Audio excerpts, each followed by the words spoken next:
ஆண்டவருடைய நாமம் மகிமைப்படுவதாக. அன்பானவர்களே, இன்றைய வார்த்தைக்கு உங்கள் அன்புடன் வரவேற்கிறேன். இன்றைய தியானத்துக்காக 105வது சங்கீதம் 40வது வசனத்தை வாசிக்க கேட்போம்.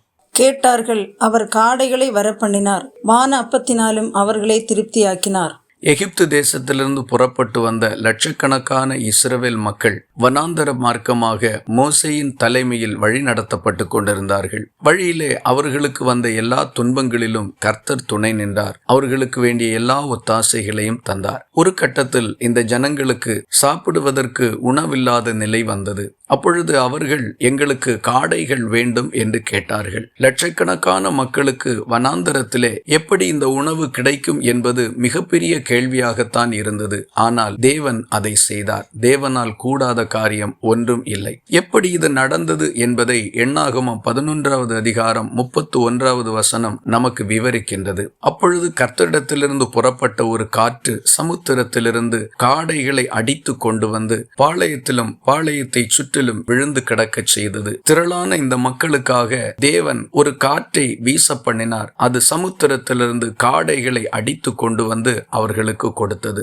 நம்முடைய தேவன் எதையும் எப்படியும் செய்கிறதற்கு வல்லமை உள்ளவராக இருக்கின்றார். இப்படித்தான் செய்ய வேண்டும், இப்படித்தான் நடக்கும் என்பது மனிதர்களுடைய முறைமையும் அவர்களுடைய திறமையும். ஆனால் தேவனுக்கு வரைமுறையும் இல்லை, எல்லையும் இல்லை.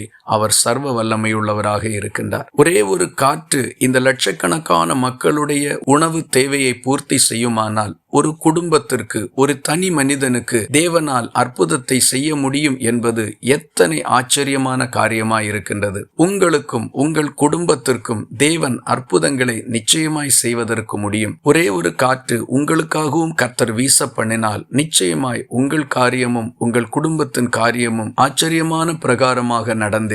ஆகவே கவலைப்படாதிருங்கள், சந்தேகப்படாதிருங்கள், துவண்டு போகாதிருங்கள். உங்கள் தேவன் உங்களுக்கு உதவி செய்வதற்கு சமீபத்தில் இருக்கிறார். கூப்பிடுகிற காக்கை குஞ்சுகளுக்கு ஆகாரம் கொடுக்கிற தேவன் உங்களுக்கு கொடுக்காதிருப்பது எப்படி? இன்றைக்கு இருந்து நாளைக்கு அடுப்பிலே போடப்படுகிற காட்டு புல்லுக்கு உடுத்துவிக்கிற தேவன் உங்களுக்கு உடுத்துவியாதிருப்பது எப்படி? துவண்டு போகாதிருங்கள், சோர்ந்து போகாதிருங்கள்.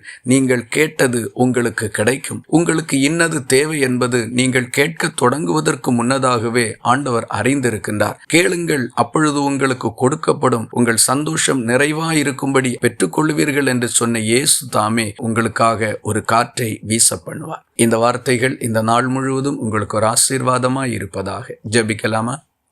எங்களை நேசிக்கிற அன்பு நிறைந்த நல்ல ஆண்டவரே, நாங்கள் உம்மை நன்றியோடு துதிக்கிறோம். ஆசீர்வாதமான இந்த காலை வேளையில் இஸ்ரவேல் ஜனங்களுக்கு நீர் வீச பண்ணின ஒரே ஒரு காற்று லட்சக்கணக்கான மக்களுக்கு உணவு அளிக்குமானால் எங்களுக்கு நீர் செய்வது எவ்வளவு லேசான காரியம். உம்முடைய அற்புதங்களை எங்கள் வாழ்க்கையில் நிறைவேற்றும்படி எங்களை ஒப்புக் கொடுக்கின்றோம். நிறைவாய் ஆசீர்வதித்து எங்களை வழி நடத்தும். ஜெபத்தை கேட்டதற்காக ஸ்தோத்திரம். இயேசு கிறிஸ்து மூலம் வேண்டிக் கொள்கிறோம் எங்கள் அன்புள்ள நல்ல பிதாவே, ஆமேன். கர்த்தர் தாமே உங்களை ஆசீர்வதிப்பாராக.